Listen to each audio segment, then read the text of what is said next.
అందరికీ నమస్కారం. ధర్మస్థల వివాదం ముగిసిన తర్వాత ఇవాళ టెంపుల్ చూస్తే చాలా చాలా హెవీ క్రౌడ్ తో కనపడతా ఉంది. మీరు చూడొచ్చు, టెంపుల్లో దాదాపుగా 4 గంటలకు పైగా సమయం పడుతుంది టెంపుల్లో దర్శనం కావడానికి. మంజునాథ ఆలయం, కన్నడలో మంజునాథ స్వామికి ఉన్నంత ఒక విలువ లేకపోతే ఆ భక్తి ప్రపత్తులు చాలా ఎక్కువ అని మనందరికీ తెలుసు. అందుకే తెలుగులో కూడా మనం చూసాం, మంజునాథ్ అనే సినిమా చిరంజీవి గారు అలాగే అర్జున్ గారు కూడా చేసిన సినిమా. అంటే కన్నడ భక్తులకు మనకు కాళహస్తి ఎలాగో, శ్రీశైలం ఎలాగో, ఇక్కడ ధర్మస్థల అలాగని చెప్పాలి. అలాంటి టెంపుల్ మీద ఒక దుష్ప్రచారం జరిగింది. ఆ దుష్ప్రచారం జరిగిన తర్వాత మళ్ళీ ఆ టెంపుల్ ఆ రోజు కొంత జనం తగ్గినట్టు ఉన్నప్పటికీ భక్తుల సంఖ్య విపరీతంగా పెరగడం జరిగింది. అయితే ఈ దుష్ప్రచారం తర్వాత ఆ దుష్ప్రచారం చేస్తున్న నేపథ్యంలో చాలా మంది ఇది హిందుత్వం మీద దాడి జరుగుతుందేమోనన్న ఒక భావనతోటి తమ వర్తు కర్తవ్యం వాళ్ళు నిర్వహించారు. అందులో వికాస్ శర్మ గారు ప్రస్తుతం మనతో పాటు ఉన్నారు. వికాస్ శాస్త్రి గారు వాస్తవానికి ఒక జర్నలిస్టు అలాగే యాక్టివిస్ట్ కూడా అని చెప్పాలి. ఇవాళ మంజునాథ ఆలయం మీద వస్తున్న అపప్రదం తొలగించడానికి తనదైన శైలిలో ఒక యాక్టివిస్ట్ గా మారారని చెప్పాలి. సో ఆయన తర్వాత చాలా మంది ఆయనతో జతకూడారు. సో వాస్తవాలు మనం అందరం చూసాం. ప్రభుత్వాలు మొత్తం దీని మీద ఎంక్వైరీ చేసిన తర్వాత ఏమీ లేదని కూడా తేలాయి. ఇవాళ మనం చూస్తున్నాం, విపరీతమైన క్రౌడ్ చూస్తుంది. దీంతో మనం వికాస్ శాస్త్రి గారితో మనం మాట్లాడదాం. వికాస్ గారు నమస్కారం అండి. వికాస్ గారు, ఎందుకు ఇంత పెద్ద రాద్ధాంతం ఎందుకు చేశారు? చివరికి ప్రభుత్వం మొత్తం చూస్తే కనుక ఆ వ్యక్తి చేస్తున్న ఆరోపణలు తప్పు అని చెప్పి తేలాయి. సో ఎందుకు ఇలాంటి జరిగింది అనుకుంటున్నారు? సార్, అది ఫస్ట్ డే నుండి చెప్పాను. డే 1 నుండి మనం తప్పుకొని వచ్చాం. ఇది హిందూ ధర్మం మీద జరుగుతున్న పెద్ద దాడి. ఎందుకంటే ధర్మస్థల అంటే ఈ కర్ణాటక మొత్తం ఒక దక్షిణ కాశీ అని మనం చూస్తాం. ధర్మస్థల అంటేనే మనకు ఒక ఎమోషన్. మాకు మంచిది కానీ చెడ్డది కానీ ఏదే జరిగినా మన లైఫ్ లో ఒక చిన్న చేంజెస్ జరిగినా మనం వచ్చే ఫస్ట్ ప్లేస్. ఇలాంటి ప్లేస్ మీద మనం దాడి చేస్తే ధర్మస్థలాన్ని మనం కుట్ర చేసి డ్యామేజ్ చేస్తే డెమాలిష్ చేస్తే జనాల నమ్మకం వెళ్ళిపోతే మనం హిందుత్వం మీద ఒక్క రకాల గెలుపు తీసుకుంటామని ఒక లెఫ్టిస్ట్ ఎకో సిస్టమ్ వర్క్ చేసింది. ఆ లెఫ్టిస్ట్ ఎకో సిస్టమ్ ఎంత బాగా వర్క్ చేసిందంటే, సార్ మీరు నమ్మరు ఎంత ఫండింగ్ జరిగింది. ఒక్కొక్క వీడియో 15 lakhs 20 lakhs ఖర్చు పెట్టి వీడియో చేస్తాడు ఒక చిన్న అబ్బాయి. ఎంత పెద్ద కుట్ర జరిగింది మీరే ఇమాజిన్. ఇవద్దు ఎస్ఐటి తన సబ్మిట్ చేసింది 4000 pages ఛార్జ్ షీట్ ని కంప్లీట్ రిపోర్ట్ ని సబ్మిట్ చేసింది రిపోర్ట్ కి. దాంట్లో ఎవరెవరు ధర్మస్థల మీద ఆరోపణలు చేశారు. ధర్మస్థల ఇంకా 25 శవాలు ఉన్నాయి, 1000 శవాలు ఉన్నాయి అని చెప్పారు కదా. వాళ్ళనే ఆరోపిగా చేసి ఇప్పుడు సబ్మిట్ చేసింది. ఇప్పుడు వాళ్ళు ఏం చెప్తున్నారంటే ఎస్ఐటి రీకన్స్ట్రక్ట్ చేయండి, ఎస్ఐటిని మళ్ళీ మీరు చేయండి. జనరేషన్ దర్యాప్తు సరిగా లేదండి. సరే లేదు. ఇప్పుడు నేను అది చెప్పాను. ఒక 4 months బ్యాక్ నేను ఒక ఎస్ఐటి కంప్లైంట్ ఇచ్చాక వచ్చాను. ఈ యాక్టివిస్ట్ మీద ఎవరి ఫేక్ యాక్టివిస్ట్ ఉన్నారో వీళ్ళని ధర్మస్థలం మీద కుట్ర చేస్తున్నారో అని నేను కంప్లైంట్ ఇచ్చాక వచ్చాను. అప్పుడు నేను ఒక మీడియాకి ఇంటర్వ్యూ చెప్పాను.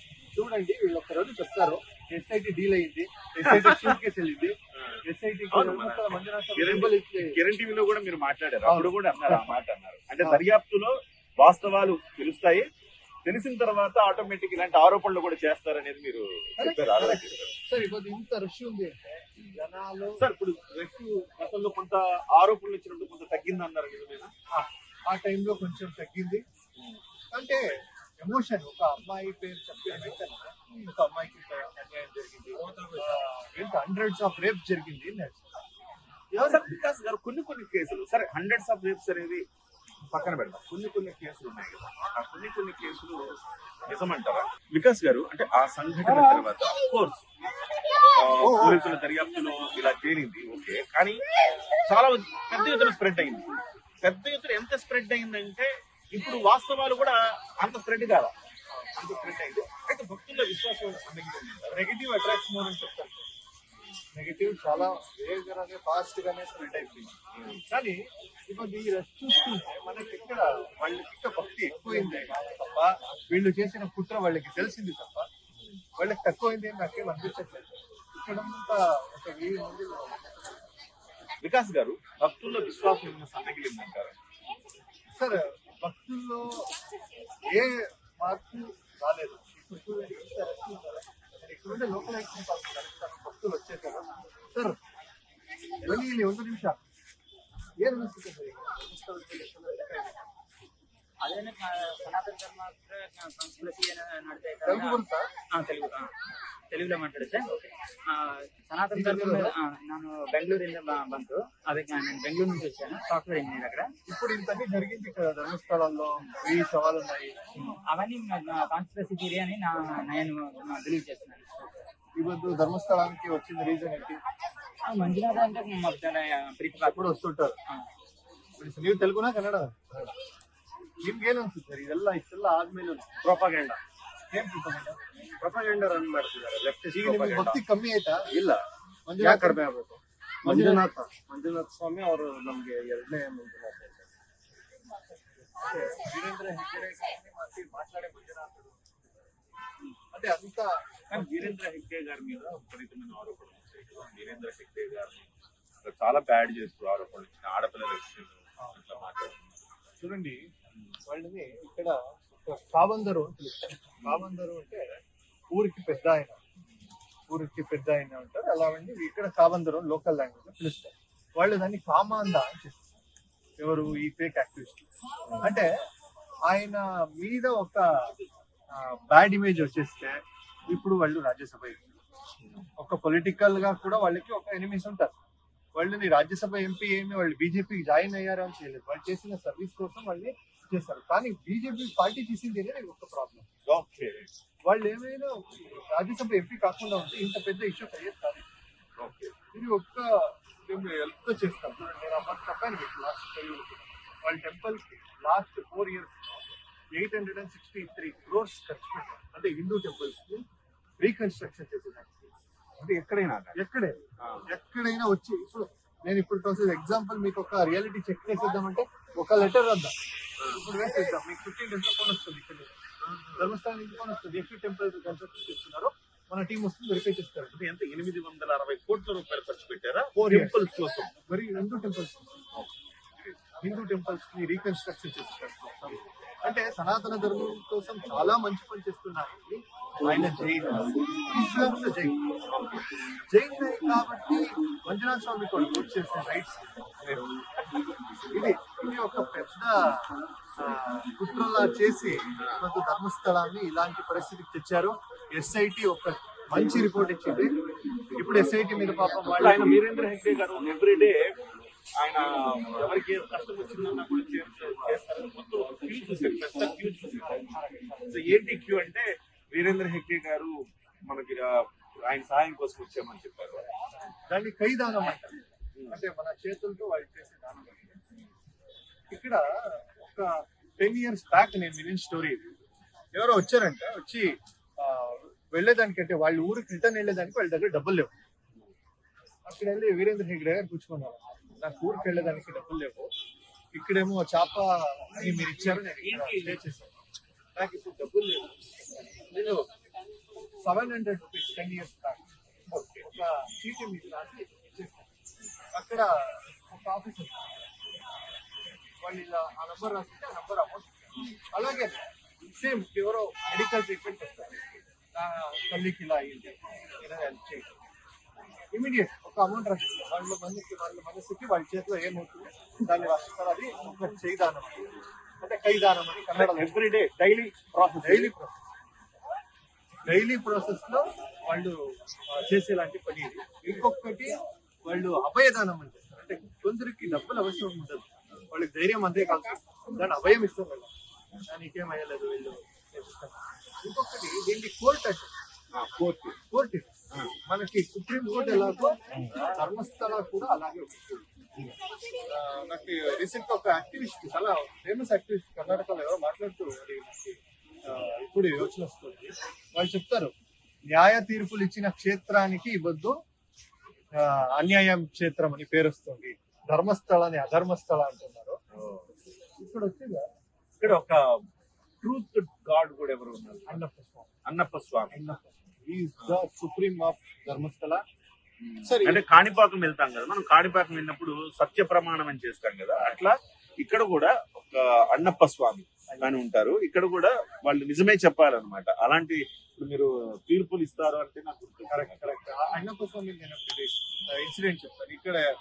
ఇక్కడ కర్ణాటకలో సీఎం ఎవరు ఉంటారు, సిట్టింగ్ సీఎం లో ఎవరెవరు మంజునాథ్ స్వామి దగ్గర వచ్చి 11 రూపాయలు వేసి నేను తప్పు చేసింటే నాకు శిక్ష ఇవ్వు, ఆపోజిట్ వాడు తప్పు చేసింటే శిక్ష నేను చెప్పిన వాళ్ళు అధికారం పోయింది. అధికారం కుమారస్వామి, సారామణి, జీటీ దేవి. సో లైక్ ఎగ్జాంపుల్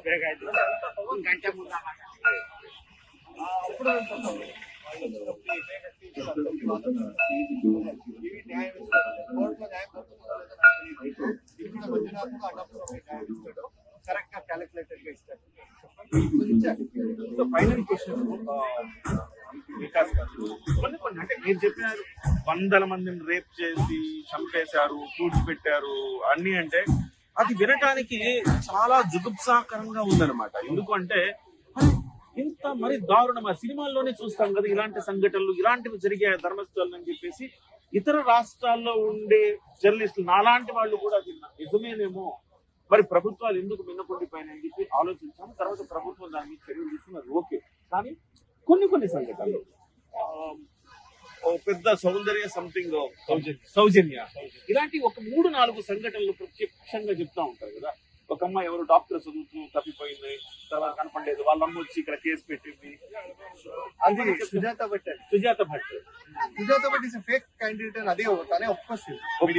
కానీ ఇప్పుడు సౌజన్య ఇలాంటివి సౌజన్యకి అన్యాయం జరిగింది. అంటే ఒకటి రెండు సంఘటన ఎక్కడ జరుగుతాయి, ఒకటి రెండు సంఘటనలు అలాంటివి ఉన్నాయి. ఒక 2 కిలోమీటర్స్ దూరంలో ఈ ఎవరో ఏదో చేసి వెళ్ళిపోయాడు, వాడు అరెస్ట్ కూడా అయ్యాడు. కానీ ప్రాసిక్యూషన్ ఫెయిలియర్ వల్ల వాడు బయటకు వచ్చాడు. ఎవరో సౌజన్యాన్ని రేప్ చేసింది, ప్రాసిక్యూషన్ ఫెయిలియర్ వల్లనే వచ్చాడు. వాడు వచ్చింది వెంటనే, వాడు వచ్చింది 2020. వీళ్ళు 2012 నుంచి టీవీ నైన్ స్టూడియోలోకి వచ్చుకుని మహేష్ శెట్టి అనే ఒక యాక్టివిస్ట్ వీరేంద్ర హెగ్డే గారి కొడుకు చేశాడు ఇది. అంటే వీరేంద్ర హెగ్డే గారు తమ్ముడు కొడుకు. వీరేంద్ర హెగ్డే గారికి కొడుకు లేదు, పెళ్ళి కొడుకు లేదు, ఆడపిల్ల. వాడేం చేస్తారు, వీళ్ళు తమ్ముడు కొడుకుని చేస్తారు, తమ్ముడు కొడుకు చేస్తారు. దానికి ఇచ్చిన వాళ్ళే రీజన్. అప్పటి నుంచి వాళ్ళు దానికి ముందు ఇదే మహేష్ శెట్టి వేరే ఇంటర్వ్యూలో చెప్తాడు సంతోష్ రావే అపరాధం. దానికి ముందు ఒక 1 month ఎవరైతే అరెస్ట్ అయ్యారో అతని అపరాధం చెప్పాడు. అతను బయటికి రాగానే బయటికి రాగానే 2012 సడన్ గా ఏదో క్లాస్ ఇచ్చింది వీళ్ళకి, వాళ్ళకి పర్సనల్ ఏదో క్లాస్ ఇచ్చింది, వీళ్ళ మీద ఆరోపణ. సో 1-2 ఇన్సిడెంట్స్ సహజంగా అన్ని చోట్ల జరిగేలా ఒక్కడే జరిగే తప్ప ఇదేదో సిరీస్ ఆఫ్ ఇన్సిడెంట్స్ లాగా లేకపోతే అదొక పెద్ద ఇది మాఫియా ఏదో చేసినట్టుగా అయితే లేదని లేదు. ఇప్పుడు చూడండి అన్ని చోట్ల వాళ్ళు లీక్ చేశారు ఎస్ఐటీ వాళ్ళు. ఏం వదలలేదు. రాజ్యసభ ఎంపీ అయినా వాళ్ళు చెక్ చేశారు. వాళ్ళు రాజ్యసభ ఎంపీ ప్లేస్ ఇది ఇవన్నీ చేయకూడదు అని చెప్పలేదు. ఇక్కడ దగ్గర బాహుబలి పెట్టాను, ఆ బాహుబలి పెట్టాను కూడా కొన్నారు అక్కడ ఉందేమో అని. అక్కడ కూడా ఏమి దొరకలేదు. వాడు ఎవడో చెప్పాడు బాహుబలి పెట్టాలో దొరికితే ఒక 20 శవాలు దొరుకుతుంది మినిమం అని చెప్పాడు. ఒక చిన్నది ఒక చీర పీస్ అయినా దొరకాల్సింది, అది దొరకలేదు. అదైన తర్వాత ఇంకొక వచ్చింది, వాళ్ళన్నీ క్లీన్ చేసేసాడు. ఏంది జనాల్ని ఏమనుకున్నారు, శిక్షణ అనుకున్నారు. సో ఫైనల్లీ ఈ మొత్తం ఆరోపణలన్నీ తొలగిపోయి ధర్మస్థలి పుణ్యక్షేత్రాన్ని మళ్ళీ దాని యొక్క పవిత్రత మళ్ళీ కాపాడబడిందని భావించవచ్చా?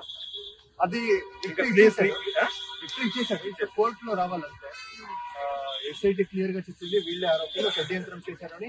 వాళ్ళని ఎవరో ఈ యాక్టివిస్టులు ఉన్నారో వాళ్ళని ఆరోపిగా చేసి ఏవన్ ఏటు చేశారు. ఇంకా న్యాయాంగ వ్యవస్థలు, నాకు న్యాయాంగ వ్యవస్థలు ఈ దేశం గవర్నమెంట్ ఏం చేస్తుందో లేదో నాకు తెలియదు. ఎస్పెషల్లీ కర్ణాటకలో కాంగ్రెస్ గవర్నమెంటే ఉంది, బీజేపీ కాదు. నాకు నమ్మకం లేదు. నేను ఓపెన్ గా చెప్తాను, కాంగ్రెస్ లో ఉండే పెద్ద పెద్ద మినిస్టర్లే వీళ్ళకి చాలా క్లోజ్ ఫ్రెండ్స్. ఇన్ని రోజులు ఇప్పుడు వాళ్ళ మీద అంతని చార్జ్ షీట్ అయినా ఇంకా అరెస్ట్ కాలేదు. సో అండర్స్టాండింగ్ మంజునాథ్ ఉన్నాడు, వాడు ఇస్తాడు తీర్పు, వాడు తీర్పు చాలు. థ్యాంక్ యూ వికాస్ గారు, థ్యాంక్ యూ వెరీ మచ్ అండి. ఈ రకంగా మళ్ళీ మిమ్మల్ని ధర్మస్థలంలో కలవడం చాలా ఆనందంగా ఉంది. ధన్యవాదాలు సార్. నమస్తే అండి. సో మొత్తం మీద అయితే ఇవన్నీ కూడా పాసింగ్ క్లౌడ్స్ లాంటివి, ఇలాంటి ఆరోపణలు కావాలని చేసిన ఆరోపణలు. ఇది కేవలం వీరేంద్ర హెగ్డే మీద చేసిన ఆరోపణలు కాదు, హిందుత్వం మీద. ఇంతకుముందు వికాస్ గారు చెప్పినట్టు దక్షిణ కాశీగా భావించబడే ఈ ధర్మస్థలం మీద ఇలాంటి ఆరోపణలు చేయడం వల్ల హిందువుల్లో భక్తి ప్రపత్తులు తగ్గుతాయి, హిందూయిజం కొంత డ్యామేజ్ చేయాలన్న ఉద్దేశంతో చేసినవిగానే కనపడుతున్నాయని భక్తులతో సహా మనం కొంతమందితో మాట్లాడాం. అందరూ అదే అభిప్రాయంతో ఉన్నారు. నమస్కారం.